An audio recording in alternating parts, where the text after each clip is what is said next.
Good morning students. जैसा कि अपना चैप्टर नंबर कल 4 कंप्लीट हो गया है, आज हम स्टार्ट करते हैं चैप्टर नंबर 5। देखिए ये चैप्टर नंबर 5 है, केमिस्ट्री इन डेली लाइफ। ठीक है, और ये चैप्टर स्टार्ट करते हैं अपन आज।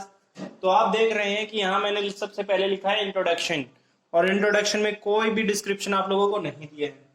ये डिस्क्रिप्शन सभी को इसीलिए नहीं दिया है क्योंकि मुझे पता है कि आप लोग इसके बारे में बहुत अच्छे से जानते हो। मतलब डेली लाइफ में आने वाली चीजों के बारे में ही इसके बारे में बताया गया है।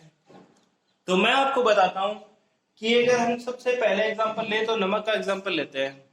यानी डेली लाइफ में जो सबसे नेसेसरी चीज है वो हमारे पास है सोल्ट, है ना। तो सोल्ट है यानी NaCl है, सोडियम क्लोराइड जिसे कहते हैं अपन लोग। तो क्या है कि वो बहुत ज्यादा यूज करते हैं हम खाने में, खाने की जितनी भी चीजें बनाते हैं उसमें सोल्ट जरूर होता है ना। कहीं मीठे में नहीं होता, बाकी हम जितनी भी चीजें खाते हैं वो कोई मीठी होती है, कोई कड़वी होती है, कोई टेस्टलेस होती है, ये सारी चीजें होती है ना। तो हम क्या करते हैं, इन चीजों का आइडेंटिफिकेशन हम किसी को देख करके, किसी के साथ रिएक्शन करवा करके, किसी को खा करके सब पता लगाते हैं, है ना। तो ये हमारे पास क्या है, केमिस्ट्री इन डेली लाइफ है। तो एग्जाम्पल सबसे पहले अगर मैं बात करूं तो देखो, सबसे पहले हम दही का एग्जाम्पल लेते हैं। जब हम दही जमाते हैं घर में तो क्या करते हैं, हमारे पास बहुत सारा दूध होता है और उसमें थोड़ा सा हम खट्टा डाल देते हैं, ठीक है। और फिर क्या होता है, उसकी वजह से वो दही बन पाती है, ठीक है। ऐसे ही घर में जब हम चाय बनाते हैं तो दूध होता है, पानी होता है, चाय पत्ती होती है, अदरक होता है, इलायची होती है, सब हम क्या करते हैं, मिक्सअप कर देते हैं और उससे हम चाय बना लेते हैं, तो उसका टेस्ट हो जाता है। अगर बात करते हैं और चीजों की, तो मतलब हमारे पास सब्जी बनाते हैं तो उसमें भी बहुत सारी चीजें डालते हो, तेल डालते हैं, मिर्ची डालते हैं, धनिया डालते हैं, है ना, ये सब चीजें डालते हैं। तो वो क्या है, हमारी डेली लाइफ में केमिस्ट्री है, ठीक है। तो इसीलिए इंट्रोडक्शन पार्ट आप लोगों को नहीं दिया मैंने, ताकि आप लोगों को घर से रिलेटेड जो जनरल चीजें हैं वही क्या है, डेली लाइफ में केमिस्ट्री है, ठीक है। अब जैसे एग्जांपल बात करें तो हमारे पास जो टमाटो होता है उसमें स्कारबिक एसिड होता है, ठीक है। और हमारे पास जो नींबू होता है उसमें भी स्कारबिक एसिड होता है, ऑरेंज होता है उसमें स्कारबिक एसिड, टैमरिड होती है जिसे इमली कहते हैं उसमें टारटलिक एसिड पाया जाता है, दूध होता है उसमें लैक्टिक एसिड पाया जाता है ना, ये सब चीजें मिलती हैं। तो हम एग्जांपल ये ले रहे हैं कि डेली लाइफ में केमिस्ट्री का क्या इंपॉर्टेंस है ना। तो वो सब हम पढ़ रहे हैं। तो जो इंट्रोडक्शन पार्ट है वो मैंने आप लोगों को बताया कि इंट्रोडक्शन क्या है, ठीक है। अब हम अपने चैप्टर पे आ जाते हैं। अब हम पढ़ेंगे लाइन टू लाइन और समझने की कोशिश करेंगे कि होता क्या है। देखिए सबसे पहले अगर हम देख रहे हैं तो यहाँ एसिड, बेस और सोल्ट, तीन चीजें मैंने आप लोगों को बताई है। तो सबसे पहले अगर बात करते हैं हम एसिड की, तो एसिड क्या होता है, टेस्ट में श्योर होता है, श्योर इन टेस्ट, और क्या करता है, turns blue litmus into red, ठीक है। ये क्या करेगा, एसिड होते हैं वो क्या करते हैं, ब्लू लिटमस पेपर को रेड में कन्वर्ट कर देते हैं, है ना। ऐसा ही तो होता है, ओके। आगे बात करते हैं, मतलब अगर इसकी बहुत सारी कैरेक्टरिस्टिक्स हैं जो आप लोगों ने क्या है 8th स्टैंडर्ड में, 9th स्टैंडर्ड में सब में पढ़ी है। तो क्या है, आप लोग वहां से और अपनी बुक में से और एक्सट्रैक्ट कर लेंगे, लेकिन मैंने क्या किया कि आपको शॉर्ट में समझाने का तरीका है, इसलिए मैंने ये शॉर्ट में आपके लिए लिया है। तो चलिए स्टार्ट करते हैं, आगे देखते हैं। बेस हमारे पास, बेस है वो टेस्ट में कैसा होता है, बिटर होता है, और क्या करेगा, रेड को ब्लू में चेंज कर देगा। मतलब एसिड एक का याद रख लो। देखो मैं याद करने के तरीके भी आप लोगों को बता देता हूं। अगर आपको याद नहीं होता कि एसिड कैसे लिटमस पेपर को कैसा बनाता है, तो आप याद रखिए अनीला, ठीक है।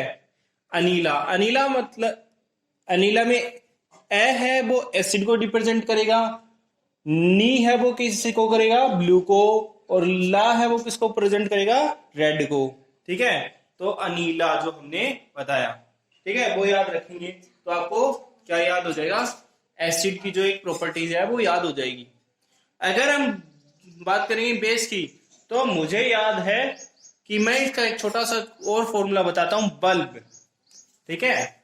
ये इंग्लिश में हो गया बल्ब। देखिए पहला जो बी यू है, बी यू यहां से हम ले लेंगे ब्लू, ठीक है। और फिर एल किसको लेंगे, रेड को, ठीक है, जो ये हमारे पास रेड है, और फिर से बी किसको लेंगे, बेस को, बल्ब, ठीक है ना। तो हमारे पास क्या होगा, बी यू मतलब हो गया ब्लू, एल मतलब हो गया लाल यानी रेड, ठीक है, ब्लू टू रेड, और कौन करेगा, बेस, इसीलिए लास्ट में बी। तो याद रखने के दो तरीके मैंने आप लोगों को बताए हैं, एक तो अनीला, अनीला मतलब अम्ल हो, हिंदी में अम्ल बोलते हैं, अम्ल है वो नीले लिटमस पेपर को लाल कर देता है, ठीक है, ठीक, एसिड को अम्ल बोलते हैं, ठीक है, इसीलिए मैंने इसका एग्जांपल ये दिया आपको। फिर हम बात कर रहे हैं किसका, सोल्ट का। तो क्या होता है, एसिड और बेस एक दूसरे के साथ रिएक्ट करेंगे और सोल्ट एंड वाटर फॉर्मेशन कर देते हैं। तो मैंने आप लोगों को ये तीनों चीजें, मतलब तीनों के बारे में डेफिनेशन के तरीके के फॉर्म में एक आपको लोगों को चीजें बताई हैं, एसिड बेस एंड सोल्ट, है ना, ये तीनों चीजें आपको बता दी है। अब हम स्टार्ट करते हैं आगे। ये मैंने शॉर्ट में आप लोगों को पढ़ाया है, आप लोग अपनी बुक में से पढ़ के अच्छे से, और अगर और कुछ आपको नई चीज मिलती है तो आप उसको आइडेंटिफाई करेंगे और लिखेंगे, और अगर आपको जरूरत हो, मुझे कोई, आप लोगों को कोई चीज समझ में नहीं आ रही हो, तो आप मुझे कांटेक्ट कर सकते हैं और पूछ सकते हैं। ओके, आगे स्टार्ट करते हैं। हमारे पास है अर्हेनियस थ्योरी। अब ये क्या है, ये बीच में क्या पंगा आ गया, अर्हेनियस थ्योरी। तो स्टार्ट करते हैं, इसको समझने की कोशिश करते हैं। The substance which is give hydrogen ion H+ ion on the hydrolysis of aqueous solution are cold acids. मतलब बोल रहा है कि कोई भी जो सब्सटेंस हो, और अगर उसको हम हाइड्रोलाइसिस करें यानी पानी के साथ रिएक्शन करवाएं, ठीक है, तो पानी के साथ रिएक्शन करवाने पे अगर वो जो है H+ आयन देता हो, ठीक है, एक्वेशियस सॉल्यूशन में H+ आयन बनाता हो, तब हम उसे क्या कहेंगे, एसिड्स। अब दूसरा हमारे पास हो जाता है base. The substance which is give hydroxyl ion, hydroxyl यानी OH-, मैंने लिखा नहीं है यहाँ, तो आप लिख लीजिएगा OH-, ठीक है, ion on the hydrolysis of aqueous solution are called bases. मतलब बोल रहा है कि अगर किसी सॉल्यूशन को हाइड्रोलाइसिस करो तो H+ आयन दिया, तब तो उसे कहेंगे एसिड, और अगर OH- आयन दिया तब हम उसे कहेंगे क्या, बेस। आपके सामने मैंने एग्जांपल दिए 3। फॉर एग्जांपल हमारे पास H+ HCl है, तो H+ और Cl-, ऐसे ही HNO3 है तो H+ और NO3-, वैसे ही H2SO4 है तो 2H+ और SO4-2, ठीक है, ये हमारे पास सॉल्यूशन हो गया।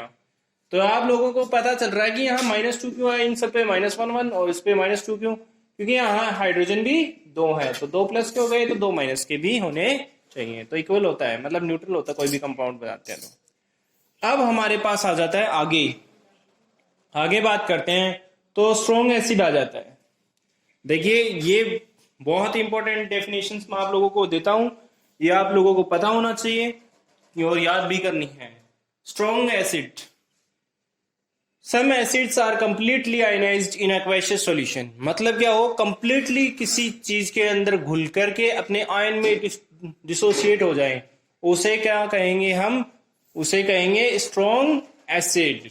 मतलब क्या होगा, कोई भी चीज है वो किसी सॉल्यूशन में कंप्लीटली घुल जाए, ठीक है, उसे हम क्या कहेंगे, उसे हम कहेंगे स्ट्रॉन्ग एसिड। चलो भाई, स्ट्रॉन्ग एसिड के बारे में तो हमने पढ़ लिया था, अब वीक एसिड के बारे में पढ़ लेते हैं। स्ट्रॉन्ग एसिड क्या होगा, जो कंप्लीटली आयनाइज हो जाएगा कोई एक्वेशियस सॉल्यूशन में, उसे स्ट्रॉन्ग एसिड कहेंगे। और जो कंप्लीटली आयनाइज नहीं होगा, ठीक है, कुछ पार्ट उसका रिमेनिंग रह जाता है, वो मतलब घुलता नहीं है पानी में, या उसके आयंस डिसोसिएट नहीं होते हैं, उसे हम क्या कहते हैं, उसे हम कहेंगे वीक एसिड्स, ठीक है। एग्जाम्पल, सॉरी वहां बेसिस लिखा हुआ है वो ध्यान रखना है, एसिड कर लेना, उसको चेंज कर देते हैं, नहीं तो आप लोग पता नहीं क्या करोगे।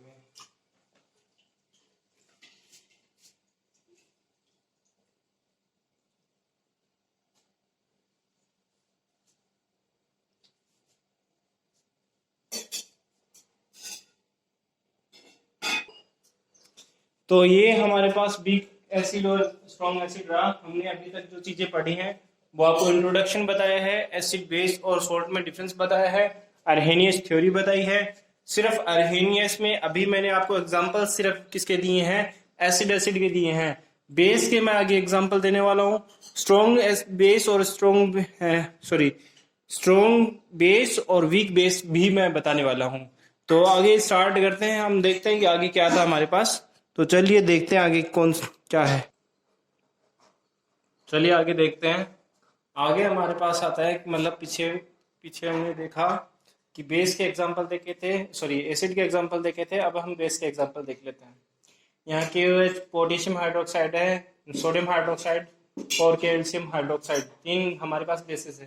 तो देखिए यहाँ K प्लस और OH minus, Na plus OH minus और Ca2 प्लस 2OH माइनस।